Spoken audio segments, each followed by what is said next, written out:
marking the passage of time, the old city of Bern. Bern, the capital city of Switzerland, lies at the foot of the Alps in Central Europe. It is surrounded by rivers on 3 sides, making it a natural fortress. It has long thrived as a political centre. The city's cathedral is 100 meters tall. Construction began in the 15th century and took 400 years to complete.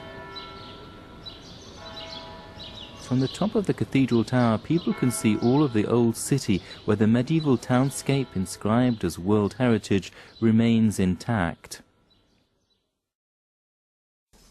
There is an old clock shop on one street corner.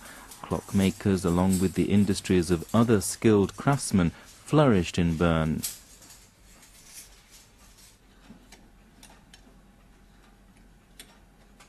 Otto Scherer has been a clocksmith for 50 years, and he is also one of the controllers of the city's clock tower.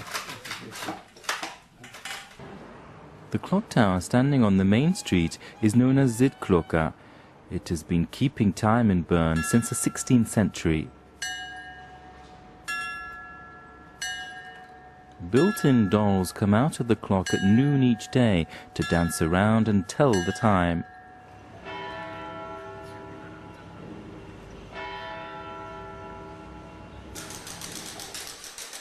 The clock has a sophisticated mechanism working with many giant cogs. The driving force is a simple coiled spring. Mr. Scherer winds up the coil for 15 minutes every day.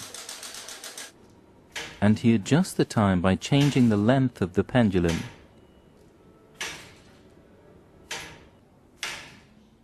Bern used to be a major departure point for postal services and stagecoaches. The clock tower was used to set a standard time.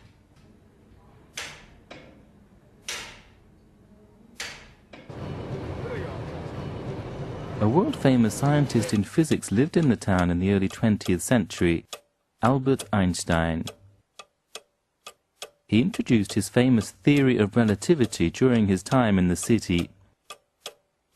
It is said that Einstein once told his wife that, in my theory of relativity, clocks exist everywhere in space. This is the view of the clock tower from his room. It was maybe because of Bern, where clocks continued to tick over centuries, that the theory of relativity, a concept that time is not constant, could have been born.